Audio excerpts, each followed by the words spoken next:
Başka bir salonumuz yok muydu? Basın toplantısı yapacak bir salonumuz yok muydu? 10 Haziran 2020 Çarşamba günü Cumhurbaşkanlığı kararnamesiyle Diyarbakır valisi olarak atandı.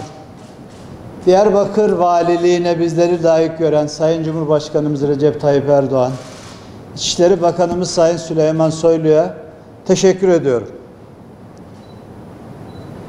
Değerli arkadaşlar, daha önce bölgede çalıştım. Hem kaymakam olarak çalıştım, hem vali olarak çalıştım. Şanlıurfa Harran'da kaymakamlığım, biliyorsunuz Van'da da 4,5 yıla yakın valiliğim var. Onun için bölgeyi biliyorum, bölge insanını da tanıyorum. Bölgenin taşına, toprağına, insanına sinmiş olan irfanının Türkiye'nin büyük bir zenginliği olduğuna da inanıyorum. Değerli basın mensupları, Diyarbakır kadim bir şehir. 12.000 yıllık derinliğe ulaşan köklerimiz var. Bir ağacın kökleri ne kadar sağlamsa dallarının oluşturmuş olduğu gölge de o kadar büyüktür ve güçlüdür. İşte Diyarbakır'ın köklerine ne kadar yatırım yaparsak oluşturmuş olduğu gölgesinde insanımızı huzur içerisinde, birlik beraberlik içerisinde yaşatma şansımızı da arttırmış olacağız. Diyarbakır mübarek bir şehir arkadaşlar. Peygamberlerin ve sahabelerin şehri. İnsanlığı iyiye, doğruya, güzele davet eden peygamberlerin mekanı ve makamı Diyarbakır. Aynı zamanda Peygamber Efendimiz'i dünya gözüyle görmüş, insanların, sahabelerin de mihmandarlık yaptığı bir şehir Diyarbakır. Yine adı Mekke'deki Mescid-i Haram, Medine'deki Mescid-i Nebi, Kudüs'teki Mescid-i Aksa, Şam'daki Emeviye Camii'nden sonra İslam diyarının 5. haremi şerifi sayılan Ulu Camimiz Diyarbakır'ın ululuğunun nişanesi.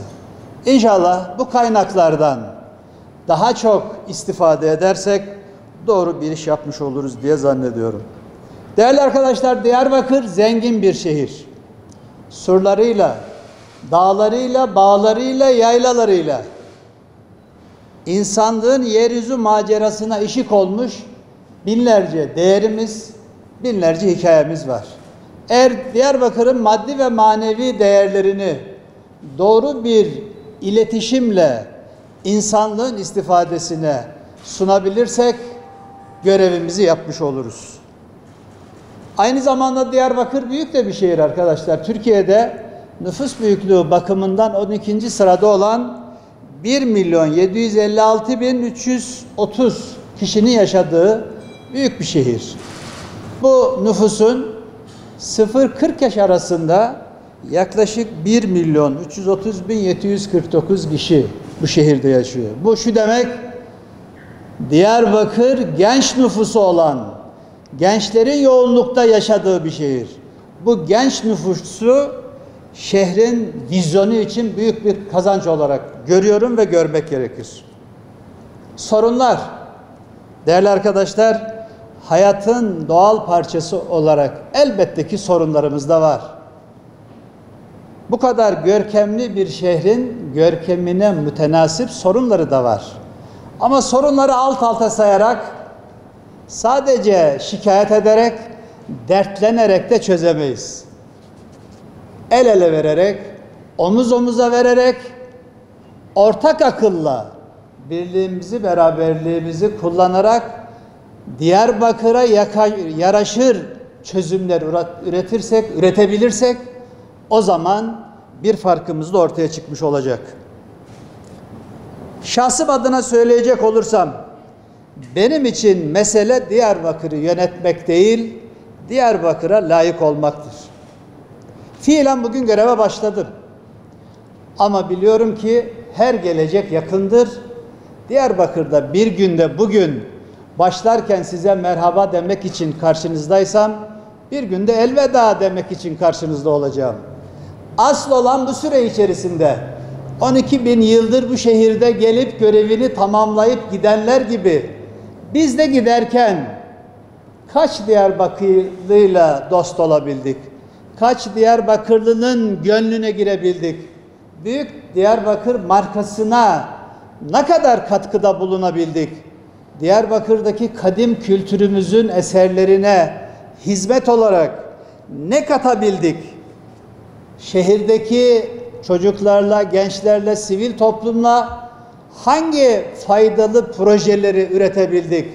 Hangi sorunların çözümünde Diyarbakır'daki taraflarla, sosyal taraflarla ortak çözümler ürettik?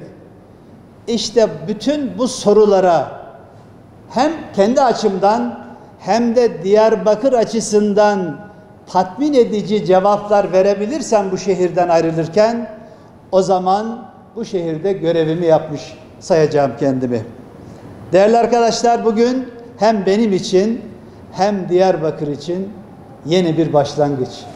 Allah yeniden başlayanlara yardım eder. Rabbim hem Diyarbakır'a hem şahsıma Diyarbakır Valiliği konusunda yardımcı olsun. Değerli arkadaşlar, Diyarbakır'da, zaman zaman Antalya diyesim geliyor. Diyarbakır'da görev yaptığım süre içerisinde bütün kesimlerle, bütün taraflarla konuşmaya, dertleşmeye çalışacağım. Önümüzdeki günlerde gençlerimizle, esnafımızla, sanayicimizle, sivil toplumumuzla, herkesle kentin sorunlarını konuşmaya çalışacağız. Ama pandemi dönemindeyiz. Maalesef pandemiyle ilgili de şu andaki görüntü çok hoş değil.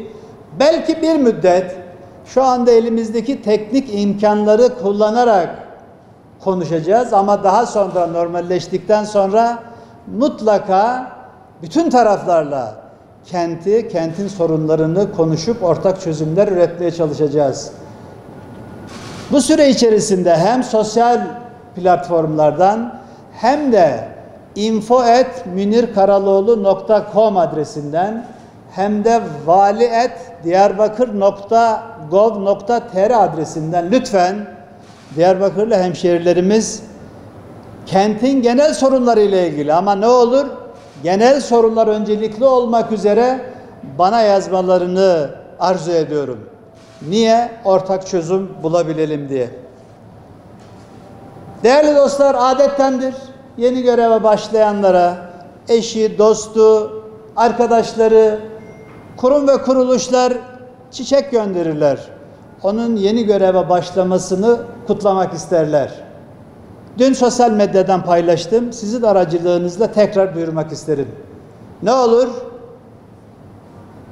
bana Diyarbakır Valiliğine başlamam dolayısıyla çiçek göndermek isteyenler, niyetlenenler çiçek göndermesinler. Merhamet çınarımız olan Kızılay'ın hesabına ne kadar çiçek için harcama yapacaklarsa onu bağış olarak iletsinler. Kızılay zaten bize tebrikatlarını iletmiş olurlar. Bu sayede güzel bir geleneğimizi başka bir güzelliğe dönüştürmüş oluruz. Hem de israfı da engellemiş oluruz. Değerli arkadaşlar, tekraren bu güzel görevi bizlere layık gören Sayın Cumhurbaşkanımıza ve İçişleri Bakanımıza teşekkür ediyorum. Bugüne kadar Diyarbakır'da taş üstüne taş koyan herkese Diyarbakır'ın yeni valisi olarak teşekkür ediyorum.